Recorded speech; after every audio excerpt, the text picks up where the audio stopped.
This is ContactTalkRadio.com. Consciousness in action. And you are taking action into your consciousness by tuning into Contact Talk Radio. And on TuneIn.com, Ping.fm, and UpSnap Mobile. Contact Talk Radio. Long ago, before this day's confusion did begin, throughout the stars did we go wandering.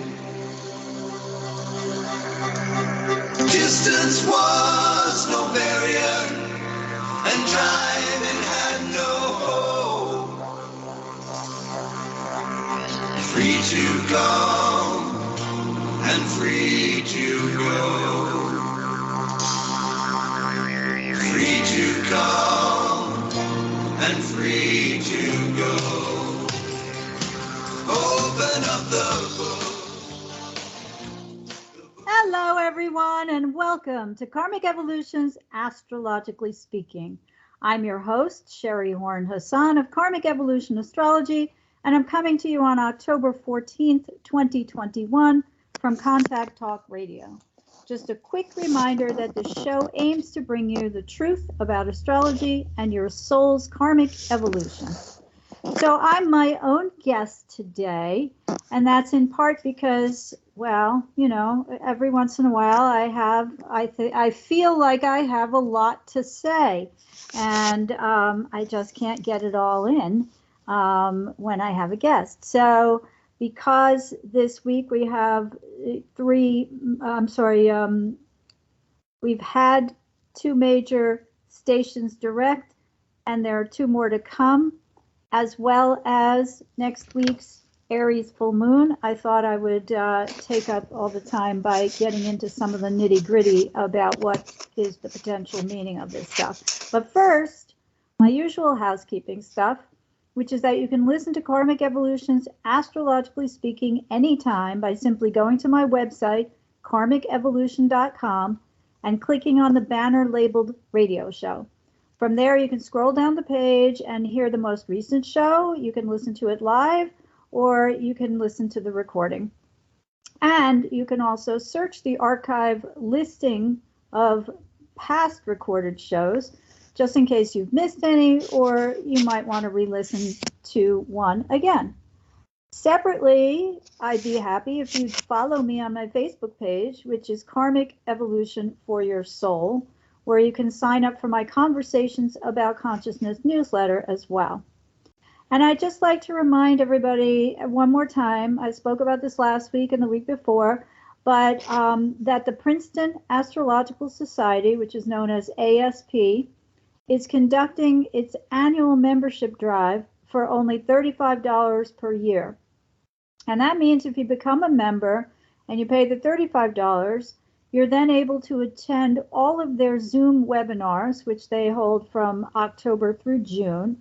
And you do get access to the recordings or the MP4s of those that you cannot attend live for only an additional $5 per month. Now, if you're not a member and you want to go to a lecture, you're still welcome, but it will cost you $20 per lecture. So clearly, in two lectures, you pay for the cost of the membership. And I've said before, it's a great group. We had a great lecture about composite relationship charts last Sunday, what they are, what they're not. And that was by my last week's guest, John Townley, who also spoke about it in an interview. So feel free to go back to, again, karmicevolution.com and hit Radio Show on the upper right-hand corner banner and listen to that show if you missed it. And John Townley wrote the book on the subject of combining two people's charts in order to establish a single chart that's representative of their relationship.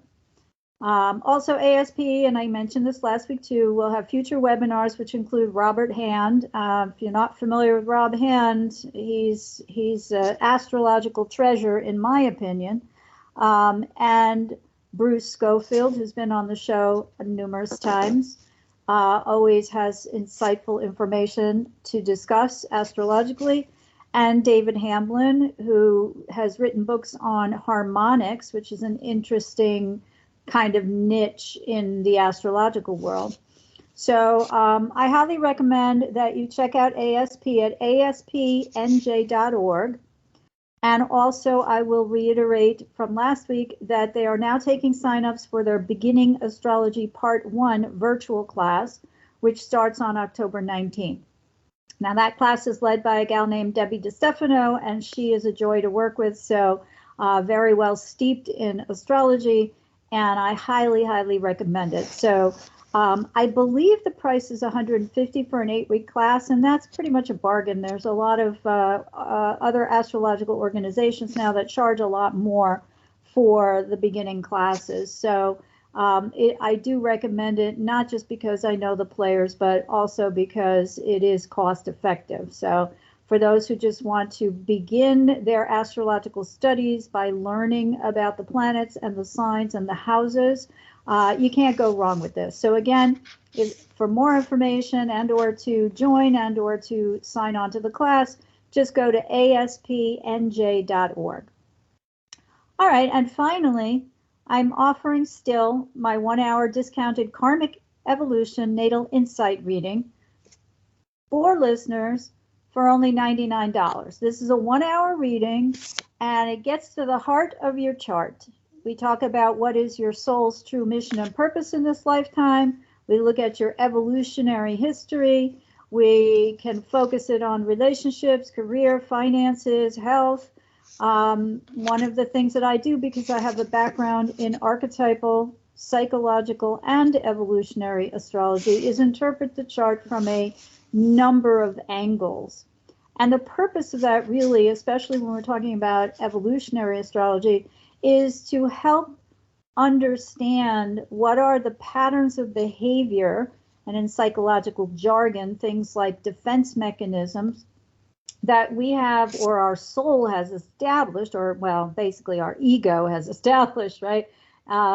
Because that's the cognitive part of our awareness of the world around us. So we may have been wounded, in other words, in past life. The memory of those wounds and how they surfaced or how they began is clouded. But when we reincarnate, we repeat the same patterns of behavior. And so the wounds are still with us. But a chart reading can help awaken us to the origins of such wounding, and then allow us to start thinking differently about how we might both respond to future wounding, because things have a way of repeating themselves, right? And to use that knowledge, that conscious knowledge, to change our patterns of behavior going forward. So the way that I put it is the reading can be geared towards helping to heal old karmic wounds so that we can co-create our own future happiness and success. And along the same lines, the evolutionary reading of the chart combined with the psychological reading helps to highlight what is our true potential, and what is our true potential in this lifetime and our highest destiny. So finding out about all of this quickly and easily is pretty simple when you take advantage of my special discounted offer. And that's, again, for listeners. So a 1-hour Karmic Evolution Natal Insight reading for only $99 is completely possible if you simply email me at SHERI, that's SHERI, at karmicevolution.com, and book your reading today. And I like to say, at almost half the regular price, conscious awareness has never been so easy or so affordable. Okay, so now let's get into this week's Astro news you can use. All right, so again, my aim this week is to delve deeply into current astro energies as 4 planets have or are about to station direct. And we approach next week's rather intense-looking Aries full moon. Now, as always, Pluto represents the bass note in this heavenly planetary symphony that we call our solar system. Longtime listeners may recall that I've used that metaphor or analogy before, but this is because Pluto is the slowest moving planet, who takes 248 years to circle the sun. And his orbit is not round, it's not circular, but rather elliptical. So he doesn't go through every sign of the zodiac for an equal amount of time. Now, some planets do that, and some planets don't. But again, his orbit looks more like an egg than like a circle. So Pluto spends as much as 20 plus years in some signs and 10 or so years in others. For example, he's been in Capricorn from November 2008, and he'll enter Aquarius for the first time in March 2023. And after retrograding back to Capricorn, he enters Aquarius for the long term by November 2024. So altogether, his transit through Capricorn will last 16 years. By comparison, Pluto transited Scorpio between November 1983 and January 1995, when he dipped his toe into Sagittarius, but retrograded once during that year period. Excuse me. He went into Scorpio in January 95, but retrograded and then fully entered Sagittarius in November 95. So this particular transit of Pluto through Scorpio lasted only 12 years. Now, some of us may say, thank God, because it's Pluto in Scorpio. So that's a rather intense energy. Soon, however, Pluto will be entering Aquarius, a transit that will last 20 years, as I said, from when Pluto first enters Aquarius, March 2023, but then retrogrades back into Capricorn once that year, and again a second time in 2024, before fully entering Aquarius for the duration in November 2024. And he will set foot in Pisces for the first time in March 2043. I didn't calculate how long it will take him to retrograde back into Pisces and then retrograde back into Aquarius and then go forward into Pisces for the long term. But anyway you slice it, that's going to be at least a total of 20 years. So we can see why, again, Pluto represents a kind of bass note in this celestial symphony, and how that's true depending on the sign through which he's transiting. And because Pluto stations direct for approximately 5 months annually, it's then that the god of the underworld spends time dipping deeply into the hidden portions of our psyches to bring into consciousness the unconscious shadows that lurk beneath the unconscious shadows that lurk beneath and come to define our karmic complexes in this lifetime. And this act during the annual Pluto retrogrades symbolizes one of death and rebirth. Or as Jungian astrologer Erin Sullivan writes in her book Planetary Retrogrades, and here I quote, in the retrograde periods, poisonous, and she means of Pluto, poisonous aspects of oneself gather together silently and secretly to emerge for elimination at the direct cycles. Now, Pluto is known to be associated with the process of elimination, and that's why he can represent in medical astrology areas of the body like the rectum. Obviously, this is from where we discard all of the refuse from after the food and the drink that we ingest have been taken into the body as nourishment, and then we discard the rest. And hence Pluto's connotation also with all things, I guess I'm just going to say, all things kind of stinky. Now, Pluto's an outer planet, clearly, and therefore a collective one. And he represents, along with Neptune and Uranus, the shadow side of the collective unconscious, as well as that of the individual. So we can see what's emerging into consciousness now, both since Pluto stationed direct October 6th and into the near future. But the stations carry the most impact. they say that, you know, planetary impacts moving through the sky and that and how it reflects in terms of movement through our own charts are most impactful at the stations, either direct or retrograde, or when they hit or cross a house cusp. So when you're looking at your individual chart, you know, you can see things a bit more clearly.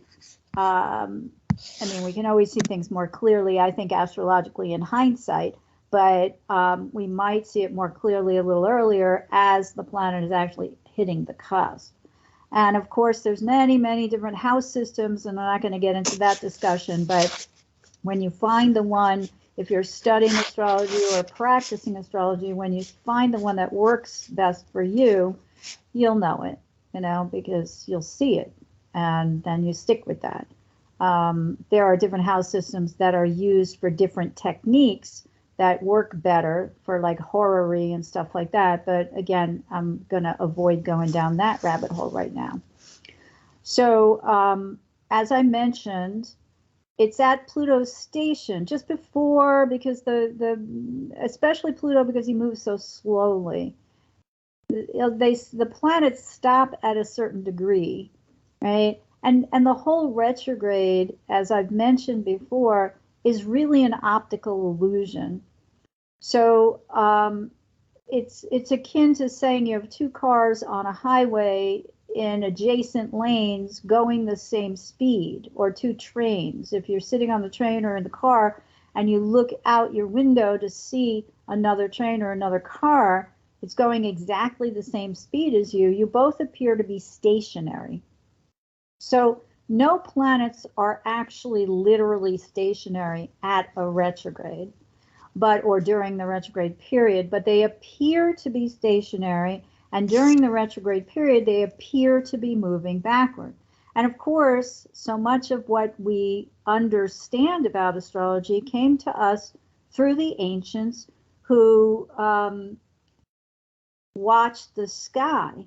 And to the naked eye, it appeared that Mercury or whatever, I mean, Pluto, Uranus, and Neptune were clearly undiscovered during ancient times, and you cannot see them without a telescope. But the visible planets, which are Mercury, the Moon, Mercury, Venus, Mars, and what we call the bridge planets, Jupiter and Saturn, because they form the outer rim of the personal planets. And we now know, since the discovery first of Uranus in the late 1700s, Neptune in the late 1800s, and Pluto in 1930, that there are other planets out there, but they can only be detected by eye using a magnifying tool, which of course is the telescope. So the point being here that when the outer planets station, they're always going to bring something into consciousness about which we were either formerly unaware, was hidden from us, or we simply formally could not see or understand. And as I said, the Pluto, Neptune, and Uranus are collective planets because they already represent our unconscious. So we can't really see them. So we can see, again, what's emerging into consciousness now if we're looking at Pluto, which stationed direct October 6th, because it's starting to emerge into the collective. And so as Pluto stationed, the degree at which it's stationed, he appeared to stop at that degree and linger there for quite some time. So there's a period where the planet lingers at that degree for a few weeks, then officially stations, which means it starts to move forward again, and it lingers still at that degree or very, very close to it for quite some time, a couple weeks, and then it begins to slowly pick up speed. So here's the thing. It's not always about what happens during the retrograde period. It's about what we do with this newly uncovered information that counts most as we move forward. Now, I had listed several pieces of news that have arisen into the collective consciousness at or around Pluto's station last week, all concerning Plutonic archetypal themes, which are also known as the shadow side of our unconscious or subconscious, and those deal with taboos. And right now, the taboos, things change, social mores change, so taboos can change with societal changes, but they usually take a long time, and that's part of Pluto's meaning too. It's evolutionary progress. But the themes that are archetypally related to Pluto include death, money or other people's money, joint resources, and sex. So I'm going to focus on the first two. And we had the U.S. government's announcement, and I mentioned this last week and I think even the week before, so I guess I'm pretty taken by it, of the extinction of 23 species of fish, birds, and I remember the article said, and one plant, and the subsequent release of data outlining, and this I believe was since Pluto's station, how many more species will become extinct over the years due to climate change if we don't do better at combating it now. And not only that, but this New York Times headline caught my attention on October 7th, which was, of course, the day after Pluto's station direct. And I'm going to quote here, 6 aspects of American life threatened by climate change. 24 federal agencies flagged the biggest dangers posed by a warming planet. The list spreads across American society. Less food, more traffic accidents, extreme weather hitting nuclear waste sites. And here I want to inject nuclear waste sites. I mean, you can't get more plutonic than that. Nuclear waste sites, and the fact that they're actually hidden underground. I mean, Pluto is the god of the underworld. And as I said, and as Aaron Sullivan used the word poisonous, right? The things that are lurking underneath that can actually harm us because they're poisonous. Okay, so now I'm going back to quoting the article. Migrants rushing toward the U.S., fleeing even worse calamity in their own countries. Those scenarios, once the stuff of dystopian fiction, are now driving American policymaking. Under orders from President Biden, top officials at every government agency have spent months considering the top climate threats their agencies face and how to cope with them. On Thursday, which was last week, the White House offered a first look at the results, releasing the climate adaptation plans of 23 agencies, I don't know why 23 again, including the Departments of Energy, Defense, Agriculture, Homeland Security, Transportation, and Commerce. The plans reveal the dangers posed by a warming planet to every aspect of American life and the difficulty of coping with those threats. End quote. Months spent gathering this data, during Pluto and Saturn's retrogrades? Interesting. The recently released Pentagon papers, which I also mentioned last week, identified billionaires and millionaires who hide their money in tax-friendly states, cities, and nations. And as a result of this, we now see a negotiated international agreement. Remember, we're still in Libra season, and Mercury is still retrograde in Libra. So we've had the announcement of a negotiated agreement that reduces the amount of people, the amount of money or that people and corporations can hide in such both domestic and international tax havens. On October 8th, 2 days after Pluto's station, again, a New York Times headline and story reads as follows, and here I quote again. Global deal to end tax havens moves ahead as nations back 15% rate. And the article states, quote, more than 130 countries agreed to set a minimum tax rate of 15% as governments look to end a race to the bottom on corporate taxation. The world's most powerful nations agreed on Friday to a sweeping overhaul of international tax rules, with officials backing a 15% global minimum tax and other charges aimed at cracking down on tax havens that have drained countries of much needed revenue. Now, we may note also that this agreement is already being added to the Biden administration's Build Back Better infrastructure legislation, in large part because it's estimated that as much as $500 billion in currently unpaid taxes could be recovered, and that's enough to fund a large portion of his proposed $3.5 trillion soft human infrastructure legislation, currently still under negotiation in Congress. So, you know, it's just interesting because the disagreements that have been sparked, particularly during Mercury's retrograde period, and I'll get into that in a few, have been about the cost of the Biden administration's proposed plan.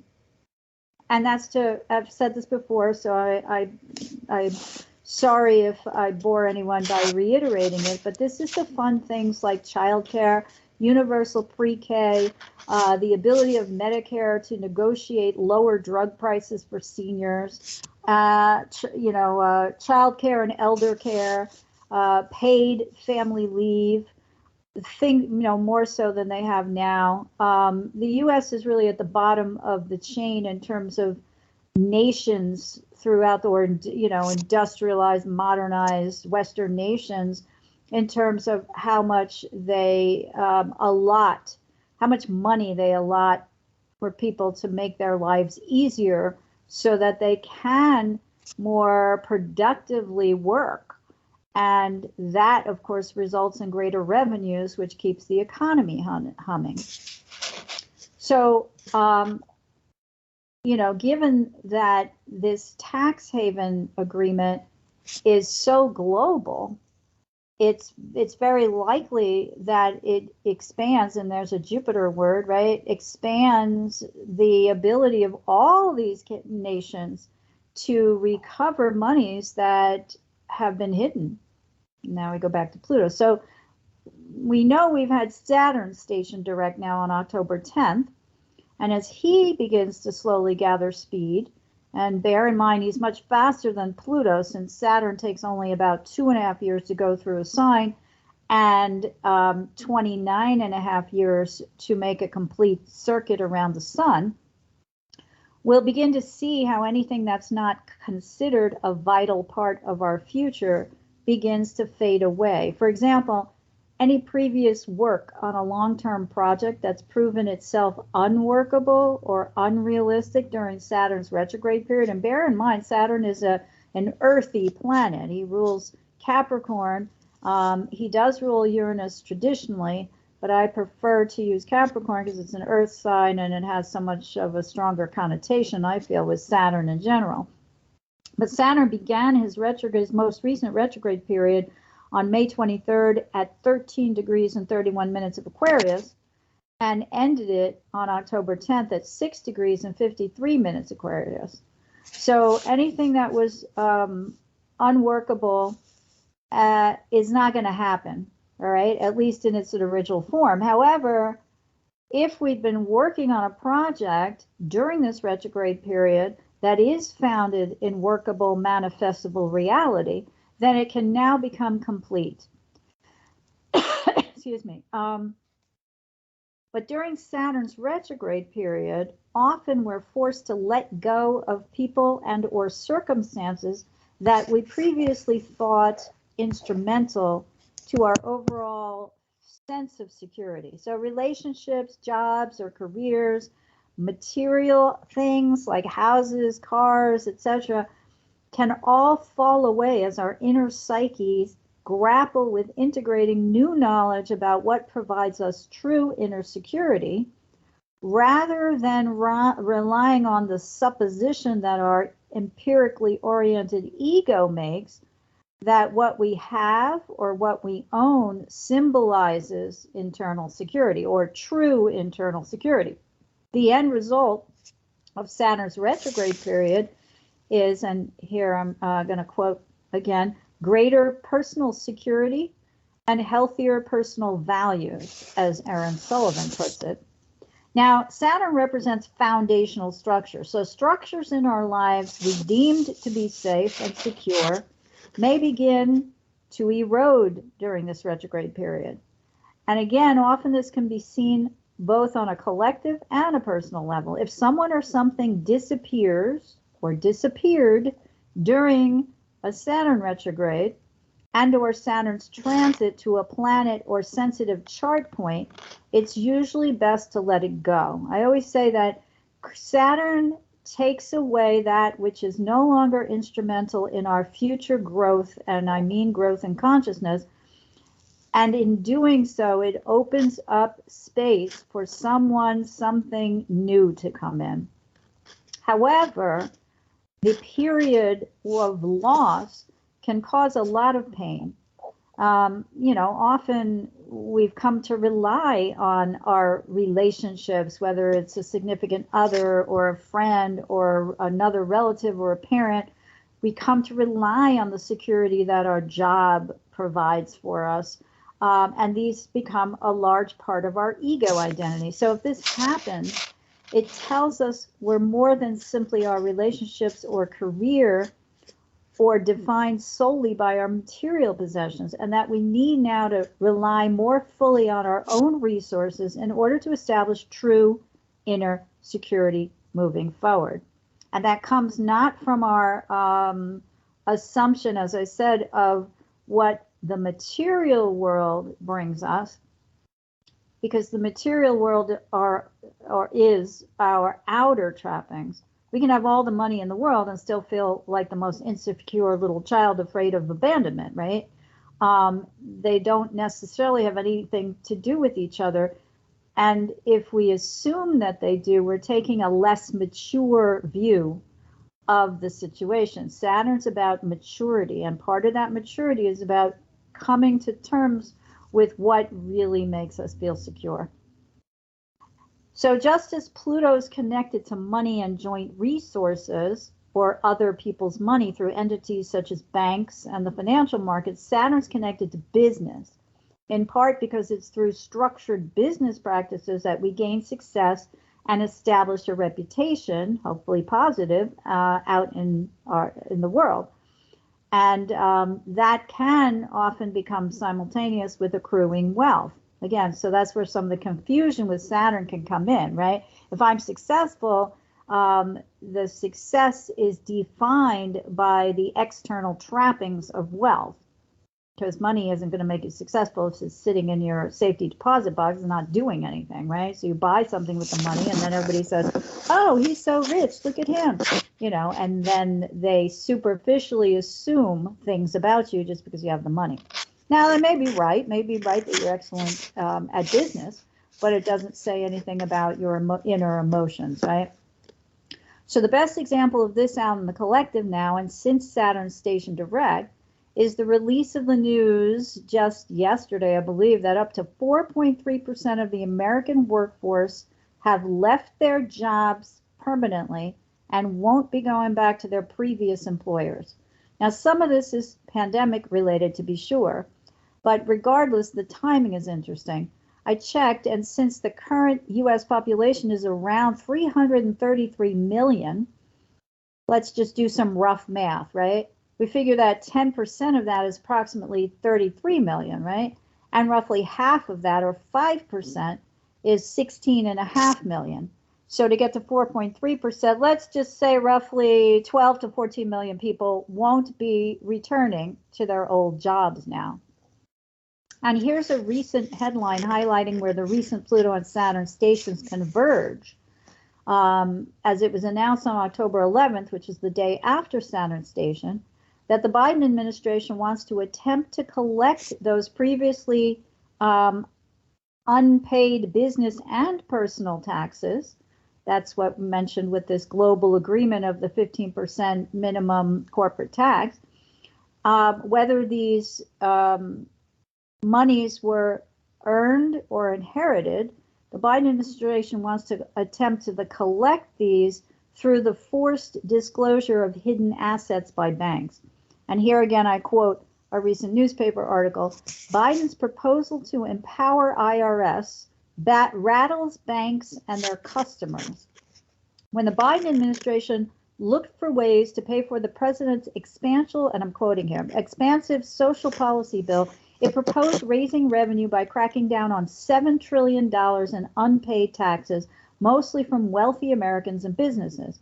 To help find those funds, the administration wants banks to give the Internal Revenue Service new details on their customers and provide data for accounts with total annual deposits or withdrawals worth more than $600. That has sparked an uproar among banks and Republican lawmakers who say giving the IRS such power would be an enormous breach of privacy and government overreach, end quote. So we can see a lot of selfish ego in the backlash against this, right? I mean, anyone who's listening who is in favor of financial equity or economic equity in this country, never mind in other parts of the world, can see how holding on to all of your money without paying any taxes that go into public coffers that fund things like education and health care for the underprivileged, et cetera, could be deemed selfish, right? As well as the fact that Saturn's in Aquarius, where it's attempting to establish a more humanitarian, that's an Aquarian word, foundational structure, that's Saturn, around business, that's Saturn again, related to large groups of people, that's Aquarius, and while Pluto's still in Saturn-ruled Capricorn. And let's be mindful as well of the fact that these two kicked off a new synodic cycle, which will last approximately 35 years. They kicked off the cycle in Capricorn on January 12, 2020, and that what we're seeing now may well represent a harbinger of how this energy may play out going forward. So there's not enough time to really tell yet, what are the positives and what are the negatives of this new synodic cycle of Saturn to Pluto in Capricorn, but it's just a heads up to remind everybody to keep an eye out. And I'll remind everyone too that I've labeled Pluto's transit through Capricorn. I think I said it last week or the week before on this show, which began in November 2008 with the fall of Lehman Brothers, the Wall Street firm, which precipitated the bursting of the financial housing bubble in this country, sending many people into mortgage foreclosure debt and bankruptcy as death to business as usual. I was amused to hear Nicole Wallace say earlier this week on MSNBC on her show, and here I'm going to quote, "I don't know how people think we can go back to business as usual when what people don't understand now is that there is no business as usual to go back to." And of course, she was referring mostly to politics and particularly the animosity developed among formerly amiable bipartisan elected congressional officials. But her guest, Eddie Glaude of Princeton University, replied, and I quote again, "The old rules have been broken. They no longer apply." So now we have the fact that since the sun's still in Libra, he's going to exact square newly direct Pluto on October 17th, the same day that Jupiter stations direct at 22 degrees and 20 minutes of Aquarius, and that's the Pacific time. He does it the next day, Eastern time. And Mercury follows with his station direct at 10 degrees, 23 minutes of Libra on October 18th. So Jupiter represents expansion, the highest manifestation of which is expansion of consciousness. And Saturn's about security, primarily through our ego's orientation of what it means to be productive and successful. So both of their retrogrades slowed things down.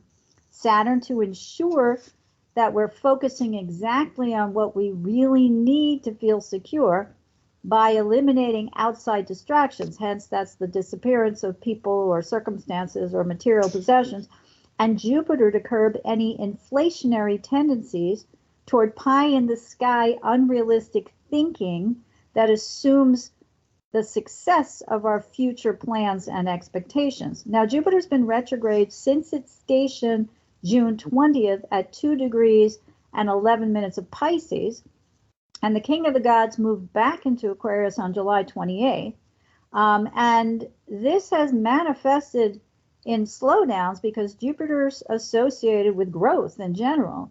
So with Saturn representing productive output through work, right, and Jupiter unlimited growth, it's no wonder that we're seeing now reports, as both begin to station direct, of, and I'm putting air quotes up, stagflation. So here's this interesting bit of news from the other day. A stock market, and this again I'm quoting from an article, a stock market malaise with the shadow of 70s style stagflation. And the article reads the beginning as follows. After coasting higher over the summer, markets, meaning financial markets, are jittery over rising prices, growth snarls, and a number of other threats.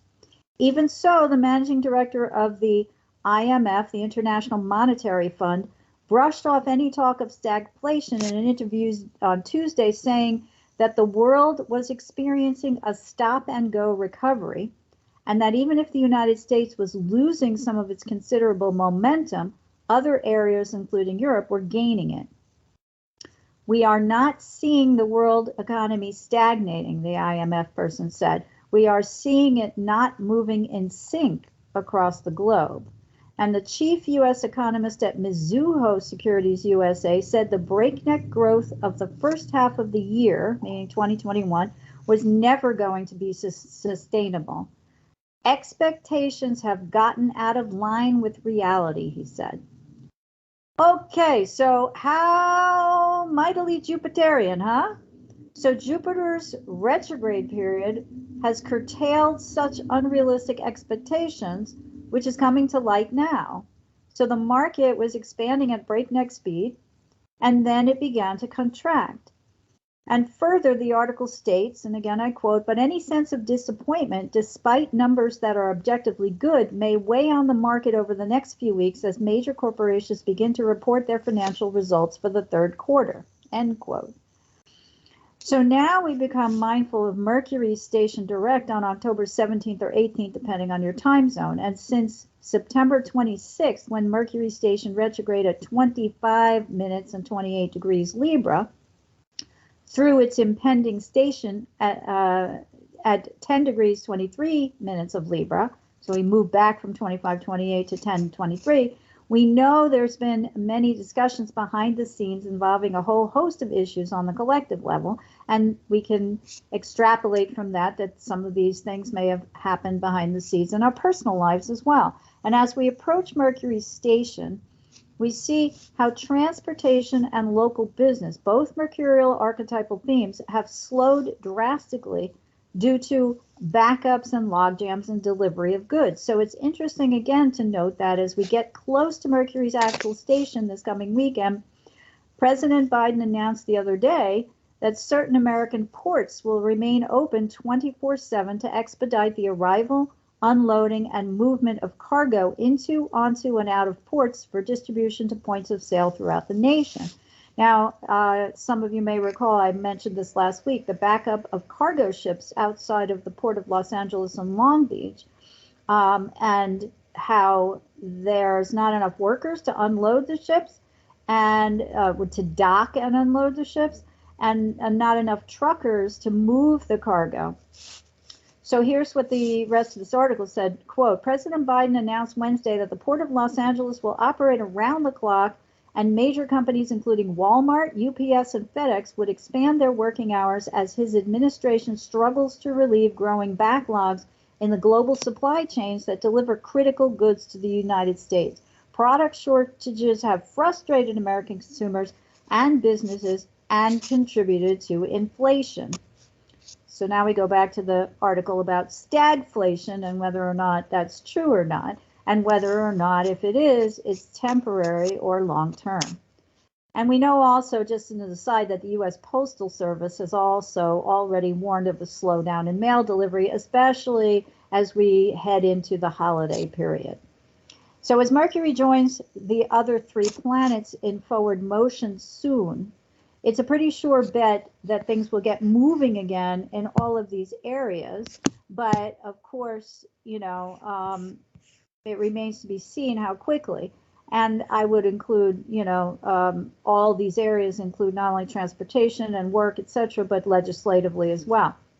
Now, some of this will be heralded by the sun's trine to Jupiter, which is always a boon for business, on October 15th, which is tomorrow, as well as Mars trine to Jupiter October 18th, which injects a good deal of energy into such expansion. It's when the Libra Sun squares Pluto and Capricorn October 17th, though, that we're going to have to summon the inner strength to rise up in order to fight for ourselves for success. Read, empower ourselves in our forward movement, be this on the collective or the personal level. So what needs to move forward now? What needs us to summon that final push? I'm mindful of the, I think it's the nine of, I always forget, the swords of the wands, the ship that's has to make that final push to get over the embankment so that it can dock somewhere, right? What needs us to summon that final push in order to empower ourselves to make these things happen? And this is some food for thought that I'll leave you with, my friends. But this square will be followed by Mars and Libra waxing into square to Pluto, also making it a strong energy during the Aries full moon on October 20th, although the Mars-Pluto square doesn't actually perfect until October 21st. So this Aries full moon coming up next week pits the action-oriented take no prisoners moon in Aries against the Libra Sun-Mars combo as Mars moves into a fight with Pluto over the evolutionary process.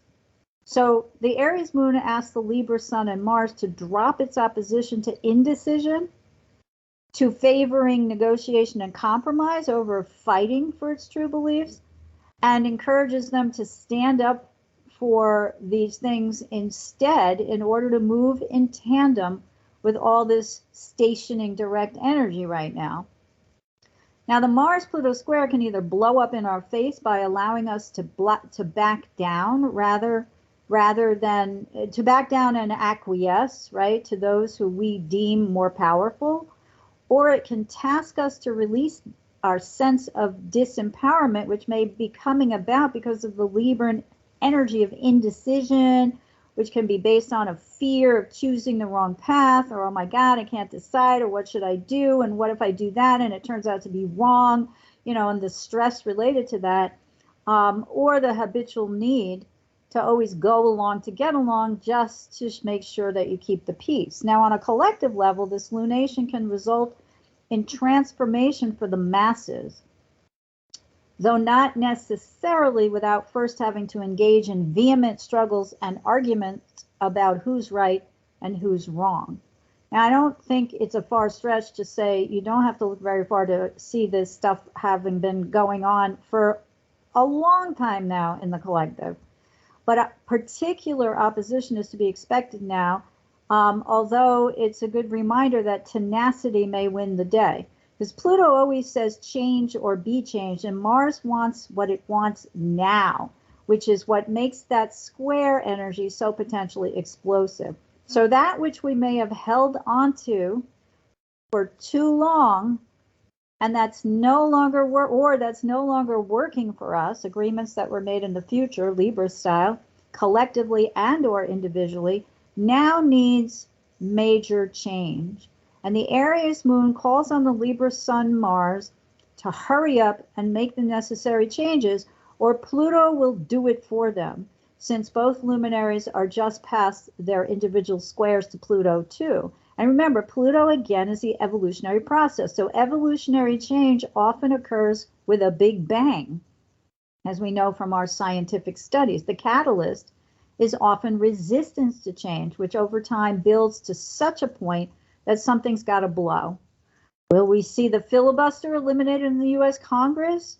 Will they pass voting rights legislation on a bipartisan basis, or any of these other bills that are designed to bring greater relief, at least financially, and promote financial equity, as I said before, economic and financial equity among the people of different races and colors and economic status in this country?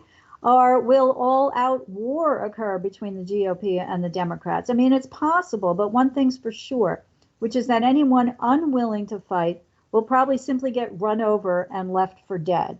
So the Aries full moon requires us to release again any reluctance to fight, whether that's through altercations with other people or groups in the external world, or with our internal reluctance. We have to fight with ourselves to affect change so that we can move forward in our efforts to ensure survival for the future. And that's survival in whatever realm is affecting us now. Could be money and our jobs, it could be relationships, it could be our health, right? It could be, you name it. So it's up to us to figure that out. But in short, the Aries moon asks the Libra sun and Mars, which is, considered in its I always forget, fall or detriment, because it's the sign opposite Aries is Libra. So Mars' natural sign is Aries, but he's in the sign opposite that. So that's the fall. No, I'm sorry, the detriment. But the Aries moon asked them, why you always got to take it? Like, why can't you ever fight to get what you want? What's so terrible about that? And won't it make you happier to get your way? Okay, not all the time, but maybe some of the time. So the Aries moon asked the Libra sun now to release the negative fallout from always being so peace-oriented by pointing out what happens when it doesn't get what it wants because it's given away too much in concessions to ever be truly happy. And what is that negative fallout? When the Libra archetype prizes compromise über alles, it sets itself up to never get entirely what it wants. And this means there will always be that niggling sense of dissatisfaction. The result of this often takes the form of passive-aggressive behavior. So anytime we find ourselves thinking, yes, I know I agree to this, but it's just not making me happy, or when our partner asks if we're okay with our compromised agreement, and we find ourselves saying through gritted teeth, yeah, sure, I'm fine, right? And the longer the compromise remains in effect, the stronger grows the sense of dissatisfaction until one day, pop, and the argument Libras tried to avoid all this time comes raging out. So we can look at that a little bit as the Mars, the Sun square Pluto, and then the Mars square Pluto following it at this lunation. But such a change may well result in confrontations with others as Mars waxes into square with Pluto, especially with both groups and or individuals who oppose us, but are used to our agreement to let them either control the situation or always have their way. In other words, they get to rule. And their anger at being thwarted, especially if it's been a pattern all along, is to be expected, right? So if you always say, okay, and then one day you say, I don't think so, well, the other party's going to go, WTF, wait a minute, right? So, we go back now to Pluto's change or be changed, and that's an important thing because without change, there's no growth. Without growth, there's no evolution. And in order to evolve, we need to adapt to changing circumstances. So I've said this before many times, but this particular lunation says, if we have the courage of our convictions, we can awaken to reclaim our own power and our own destinies moving forward. And that, my friends, is the way it should be. Now, I'll say one more other thing about the, Aries full moon, which is that we will also have Venus starting to wax into, why do I have this? October 20th. We have Venus starting to wax into a square to Neptune. And that brings in also a kind of problematic wishful thinking, seeing the world through rose-colored glasses. So it's a little bit antithetical to the Mars square to Pluto and the Aries moon opposing the sun and Mars and squaring Pluto. So it's kind of like, because the luminaries are at 27-26 and Pluto at 24-21, Mars is at 23-20 at the exact lunation. So we've got this T-square, And that's just an evolutionary push. But the evolutionary push, like I said, is going to be based on saying, okay, I'm not going to take it anymore. However, with Venus waxing into a square to Neptune, which I don't have the exact date that that's going, it looks like that won't exact actually till somewhere around October 26th or 27th. Like 26, I just don't know exactly what time. But the point is that that's more like saying, oh, I'm going to put on my rose-colored glasses. I'm not going to fight this fight.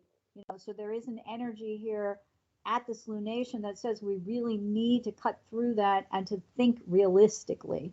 And given all of the revelations and things that have come into greater consciousness and will come as Jupiter stations soon and Mercury as well, we may continue to thwart such unrealistic thinking by, you know, formulating more definitive, cogent, logical arguments now that will stand muster with others who disagree with us, and to have the sense of internal empowerment to be able to do that. Okay, so I'm at my end of my time now. I want to thank everyone for joining me today, and I hope you found the information presented here helpful as you continue your karmic evolution in this lifetime. Please be sure to join me next week, October 21st, for another episode of Karmic Evolutions Astrologically Speaking. And until then, may your journey be filled with karmic healing and the joy of greater consciousness. Namaste. Long ago, before this day's confusion did begin, throughout the stars did we go wandering. Distance was no barrier, and time it had no hope. Free to come and free